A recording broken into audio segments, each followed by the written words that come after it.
Hello, Internet. Hello, Facebook. Hello, Instagram. Anywhere else this video may appear. My name is Samuel Huber from SamuelHuber.net, Samuel Huber on YouTube, and Huber Family Adventures on Instagram, and Samuel Huber on Facebook. This is another installment of my show, Heroes of Autism. Here with Kerry Margo, who's going to tell us about his journey with autism. Kerry, tell the folks a bit about yourselves. So I was diagnosed with autism when I was about 4 years old. And during the time, there was really not a lot of people being diagnosed with autism in the United States. It was about one in every 1,000. Now it's 1 in 54. And it was really a tough time trying to find services and resources. But luckily, thanks to my family, I was able to overcome a lot of my obstacles. And today, I'm a public speaker, an author. I get the opportunity to consult on a few films to bring a realistic portrayal of autism and disabilities to our entertainment industry. I get to host my Facebook page, Kerrys Autism Journey, where we do videos with self advocates like Samuel here, who is actually one of our interviewees some time back. And sorry, and then I get the opportunity to also host a scholarship program where we give scholarships for students with autism to go to college. So I've overcome a lot of my challenges growing up with autism, but I say it really takes a village, and we need, especially at times like this, to support each other as much as possible. Thank you, Kerry. How has your perspective on autism changed over the years? I think the biggest aspect is I didn't know anyone with autism until I was in high school. Mhm. So I grew up only knowing kind of my quirks and not other people's quirks. And I had tunnel vision because of that. I really saw it was either my way or the highway most of the time. So Mhm. once I got to start meeting people with autism for the first time, though, my it changed completely my perspective. It changed from just thinking that all boys have autism and no girls have autism to that autism is a spectrum, that if you met one, you met one, and that's very, very wide in nature. Mm. Thank you. Um, so what is I looked up on your website. Like, can you explain your type of autism? Because I've never heard of it. The DDNOS. Sure. So back in the day, there were five different classifications of autism, and I was given the diagnosis of PDD-NOS, which is on the autism spectrum. It's kind of a more mild end of the spectrum, and it almost goes in the same lines as Asperger's syndrome. Some individuals who are very, very bright but have difficulties with social skills. So yeah, no, that was what I was diagnosed Gotcha. What led you to public speaking? Like, because most people look at autistic people like that's not one of our fortes. Yeah, I really wanted to get involved with public speaking because I realized when I was in college that there was not a lot being done, especially when it came to disability advocacy. So, as somebody who came out about having autism in college, I decided that I wanted to go into public speaking. So I received my master's in strategic communications so I could pursue a full-time career in public speaking. And I've been doing that for the past 9 years now. And it's given me the opportunity to travel the globe while at the same time talking about inclusion, disability awareness, autism acceptance, and so many more topics that are impacting our community. Excellent. Do you think public speaking has helped those early social barriers that you had? Like, do you think you're better at socializing than you were prior to being a public speaker?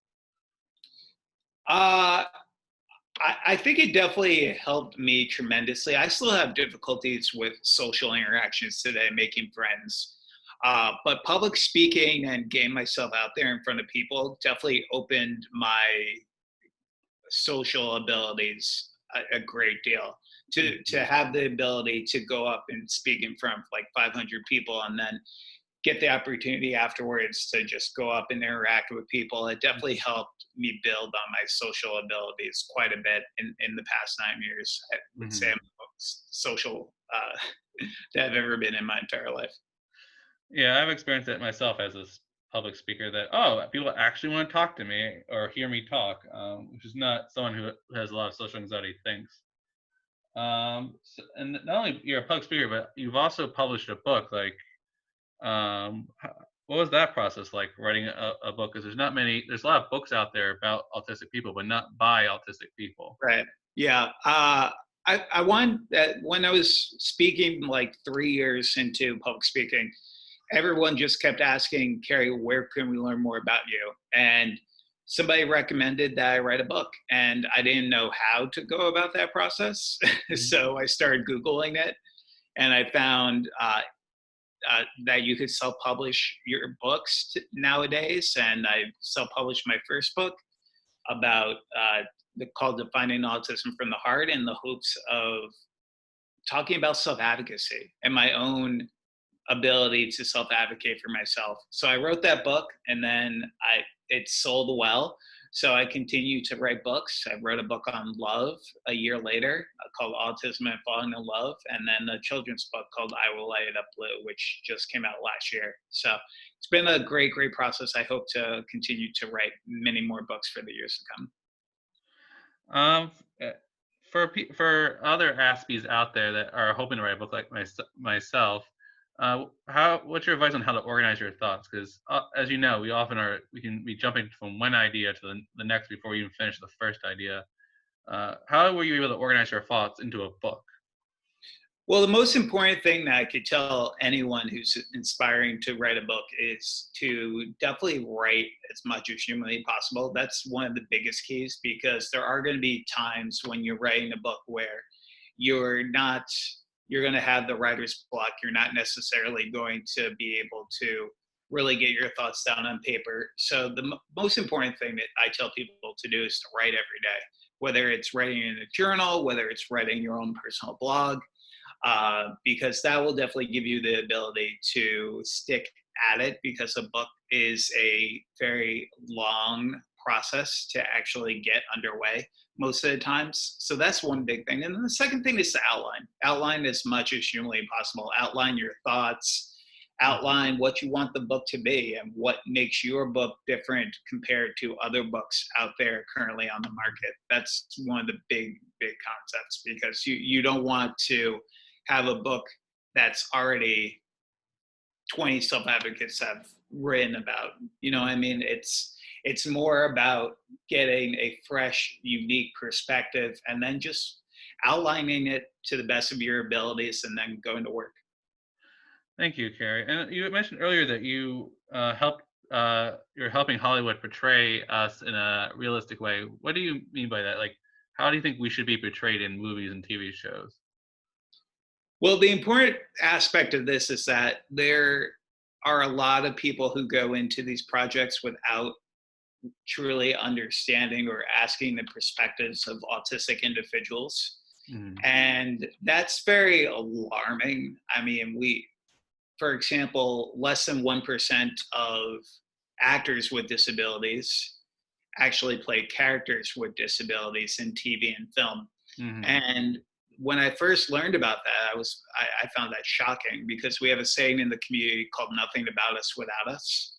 Mhm. So if people actually want to be inclusive in our in Hollywood, in the entertainment industry, it's really important to include the perspectives of those with autism and other disabilities. And one of the biggest things I do when I get on to one of those projects is I share about my own personal Mhm. journey growing up with autism, but then I also discuss everything from characteristics of autism, what characteristics might make the most sense, from things such as some of the most prominent uh, social and communication difficulties, eye contact, stimming, really breaking that down so we can mold a character who's as realistic as humanly possible to individuals in our community. Excellent. And are you finding that Hollywood's is like on board with this, or do they think they try to play up the characteristics too much, where it becomes more about getting a more shock value rather than, oh, this is a human being? Because I've seen it all over the place, from The Good Doctor to Yeah. it's all over the place. Where I feel when I've watched them, like yes, those are autistic traits, but like that's all the show would focus on, rather than who is this person. And one of the things I'm here about in this channel is showing our humanity rather than our just our autism. Yeah, I see that a little bit, especially when it comes to actually. So the Good Doctor. There are some shows that go for that entertainment value. Obviously, all the shows you have to have that entertainment value to stay on the air. So Mhm. sometimes they overplay. I think some situations. Not necessarily saying that's the Good Doctor, but I've seen that done in other projects in the past. So it's definitely something we have to be on the lookout for, but I think we have to take it with a grain of salt at times too, because it's not only people with autism sometimes getting just like over theatrical in Mhm. these shows, but it's pretty much everyone. Right. Realistic disability. Of any kind of neurological or physical race or anything, Yeah, it's exactly. played up for the entertainment factor. Yep. Um, like for years, like we were all referred to as like Rain Man. Like we're not Preach. to the point where I'm sick of hearing that damn about that damn movie. Like, and it leads to the common message that you preach that I try to preach. You've met one person with autism. You've met one person with autism. Um, so let's dive in a bit into the more personal stuff here. How do you navigate the world as an autistic adult now that I'm sure your parents are supportive of you, but now it's like Kerry's running the show. Kerry's not looking over his shoulder, waiting for someone to prompt him to brush his teeth, clean himself. And I find a lot of autistic adults out there are because they got so used to the prompting that they're like they're waiting for that. How can someone on the spectrum as an adult motivate themselves to complete tasks without someone pushing them or there being this immediate word of like a piece of candy at the end of the task? Right. It, I think for me now as an adult on the spectrum, I think one aspect which I definitely am trying to do better independently is really just making short term and long term decisions. Because growing up, I, I was a little dependent in that stage. I would always let my parents kind of take on a big role in what I want to do, everything from investing my money to thinking about future investments. Because I'm in the stock market. I try to invest my money very wisely. Uh, but I really try to take more of an independent approach as an adult versus when I was a teenager, young adult, more dependent on really trying to get my parents to make a decision for me versus now I'm more of just trying to get as many opinions as possible so I can make the best decision possible. Mhm. How do you know it's your opinion, not mom and dad's opinion? 'Cause that's something I've struggled with in the past. Like, oh, I've heard like five different opinions on this, but how do you reach the point where like this is my decision? I And think there's just an aspect of being an adult. It's like you hear so many opinions from so many different people, mhm, so you kind of come up with your own perspective based on that. So it's kind of just being cognizant of it and taking a step back and realizing, okay, this is my mom or dad's opinion. This is my opinion. This is how we differ. This is mhm. and really listing it down like that to really understand yourself a little bit better too. Yeah, I find what helps me is writing down the opinions, and so I can actually see what's my opinion and what's another person's opinion. Exactly, I'm the same way. Yeah, because we're visual, and I think that's the big thing autistic adults are missing. Like, find your own system in order to thrive as an adult. Like, stop trying to catch up with the Joneses, because their way is not your way. Well said. But the other huge part that I get stuck on is stereotypes. Like a lot of autistic programs teach teenagers and stuff. Well, this is how the way it is in society. Like you have to follow these unwritten social rules. But then I became an adult, and then I'm like, no one's following these rules that I was taught in therapy. What do I do? Right. Have you found that like I was taught to socialize this one way, but I'm finding that no one does this actually. What do I do? Yeah, socialization is interesting because, especially even autism being a social and communication disorder, some people communicate via iPads. Some people can't speak, but that doesn't mean they don't have anything to say and they can't communicate. I think we just have to meet people with autism where they are when it comes to that social interaction. Mhm. Really try to get to know them, establish a rapport with them, and that way, when we actually have the opportunity to have a social conversation, it will be a lot easier to Mhm. really be able to communicate with them. Excellent answer, man. Earlier you mentioned you wrote a book about autism and relationships, and that can include romantic relationships, and that's something that I know you were part of that movie Autism in Love. Um, but and I get this question again and again in all my talks, like how do you like really connect with someone while being on the spectrum? How do you disclose to someone you're dating that I have autism? For me, it was I made autism my pickup line. I'm brutally honest, but I always will let you know what I'm thinking. I've gotten to the point where my wife has to tell me exactly what she is thinking. She can't do that. You should just know. Phrase that girls stereotypically say. She had to actually communicate. But for the aspects out there that haven't got as far as myself or you, what would be your best dating advice for autistic people? Usually, what I say is you don't necessarily have to bring it up on the first few dates. I mean, especially if you don't have characteristics on the surface that are really prominent, where somebody is going to be on a first date and then look at you and be like, "So why are you stimming? Why are you doing this? Why are you doing that?" Because at the end of the day, I mean, I feel like easing into that conversation is much better, so they could get a glimpse of who you are as a person, Hmm. and just because nobody is defined by their autism as the one thing in their lives. I mean, you and Hmm. me, we have a lot of interest, and we're so much more than just autism advocates. We are people who have hobbies, interests. Hmm. And I think it's important when somebody potentially is going to find a relationship is to Hmm. just really focus on what your key interests are and try to relate those to finding people who have similar interests to you. Yeah, and that's the advice I give. Like, find that one thing, and then that second thing, and that third thing, and then if you don't match up at all, it just means that it's not for you, and that's okay because there are a million fish in the sea. Let's see what else do I got for you. You also, what about employment? Like another huge thing that I read an article recently that 85% of people on the spectrum are unemployed.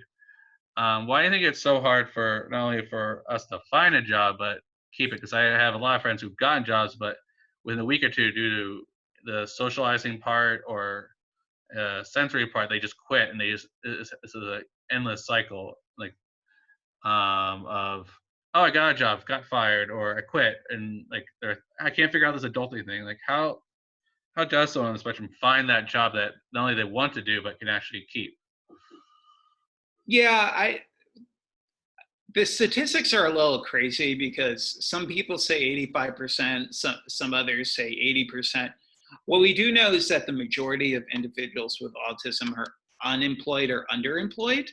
And I think we need to make employee companies, employers realize that it's not about what they can do for somebody with autism. It's what somebody with autism can do for that company.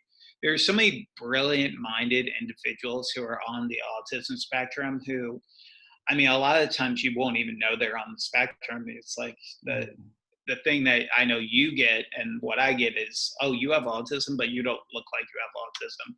Right. There are so many brilliant minded individuals who can succeed in the workforce. They just need to be given the opportunities to succeed, from things such as being able to receive reasonable accommodations in the workplace potentially. And I think when we also talk about disclosure in Mhm. employment. That's a big topic that comes up. We Mhm. need to do a better job of actually educating individuals on the spectrum about how to go about asking for accommodations. So if Mhm. they do receive a job, that they are able to thrive in that work environment. Yeah, it's definitely the self advocacy, and I always tell clients or people that just ask, you don't have to be like an expert on what autism is, just how autism affects you personally. Exactly. Yep.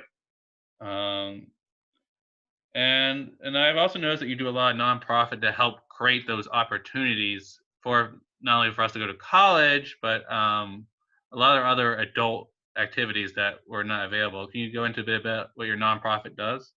Sure. So I started my nonprofit in 2011. It's called KFM Making a Difference, and I started that scholarship.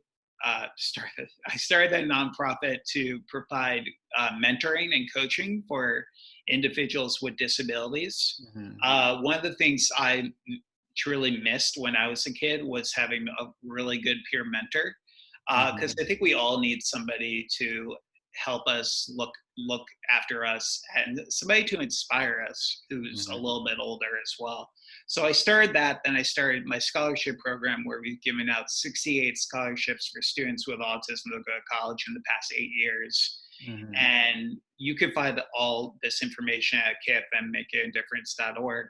And then finally, we do a video series, which we talked a little bit about earlier, called the Special Community Video Series, where every single place I go to speak, I bring a tripod and a camera, and I sit down with self advocates for 10 to 15 minutes at a time, and I ask them, what would you like the world to know about you? In the hopes of breaking down barriers for those with special needs.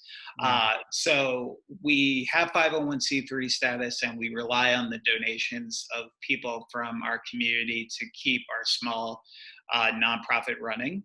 So if anyone who's watching this today knows of anyone who would like to donate back to the cause, please reach out to us on our website and let us know how you can support this incredible community.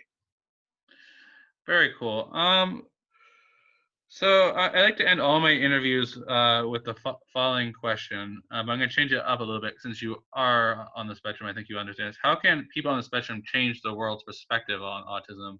We keep looking to like the experts with the PhDs and the colleges backing them up, but how can these self advocates that you interview, that I'm interviewing, like I've come to realize that we need to create that space to make the impact in the employment opportunities for people like us.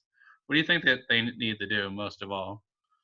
Well, the important aspect is to use their voice and to speak up, because at the end of the day, the only way of defeating this stigma is if we continue to advocate and to continue to share our own unique stories. Because if we don't share our stories, then we go back to 1988 Rain Man, and we get stuck in that stigma of autism only being in boys, everyone with autism being terrible at social interaction. We need to use our voices, and even if we have only small platforms, just sharing a little bit about our lives growing up with autism so we can Hmm. better educate our community.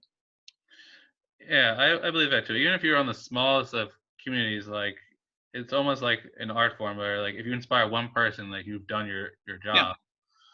you only need Uh, is there anything else you want the community to know about autism? Like that? What you keep saying it like we keep viewing it. Oh, maybe it's just in boys, but what can you tell the world about autistic women? Because that's still a topic that I'm finding doing this show. Like everyone's like, do they exist? I'm like, yeah. Even though the ratio is 4 to 1, like I'm finding on Instagram like hundreds of them. Yeah. Um, Uh, it's just as you said. I mean, there are way more boys than girls. I mean, the numbers are 4 times more prevalent in boys than girls. So a lot of the times, what I see is that girls are better able to mask their characteristics versus boys, meaning that they sometimes don't get diagnosed at all. Sometimes it takes them a while to actually receive a diagnosis of autism. mhm. I see a lot of autistic women, though, today who are succeeding And it's definitely important, just again, to widen that spectrum, that we talk about girl autism as much as we can, and put it in the same realm as boy autism. I Mm-hmm. mean, I know Sesame Street came out with the Muppet Julia, and Mm-hmm. that actually gave a platform to really discuss girl autism a little bit more as well. So we just Mm-hmm. need to prominently discuss girl autism as much as we're discussing boy autism. Mm-hmm. Yeah, and I think that that's the other huge thing is giving. We also need to give them a platform to talk. And that's the other huge thing. And I think a great platform is the movie Autism in Love, because we see definitely a lot of females in that movie about showing their perspective. Absolutely. Um, so, is it what's on the horizon for you? Or is there more books, more movies? Like, what's the game plan for Kerry? The game plan is to, so I just graduated with my doctorate last year. So I'm currently going to be looking at potentially being a professor at the college level, just something adjunct while I continue to do my work as a public speaker. I hope to continue to write several books. I'm actually writing a book right now about college for those with autism. So I hope to have that out at some point, either at the end of this year, maybe next year. And Mhm. then just continuing to write books, continuing to consult on films, and hopefully build a nonprofit so I can make that into my full-time job. Very cool, Kerry. How can people get in contact with you if they want to book you for a gig or buy your books? Yeah, so they can contact me at kerrymagro.com. So that's KERRYMAGRO.com. My contact form is there. You could shoot me a inquiry on my website for more information. You can find me on Facebook by just searching my name, Kerry Magro, Twitter, Instagram. You can also follow our YouTube page, Mhm. which is called A Special Community, where we do the Self Advocate video series. Samuel's video is on there. That's a shout out to him. And Ker- And those are the best ways of getting in contact. All right, Kerry, thank you so much for coming on Heroes of Autism. This is Sam Heber signing off. Thank you. Thanks all.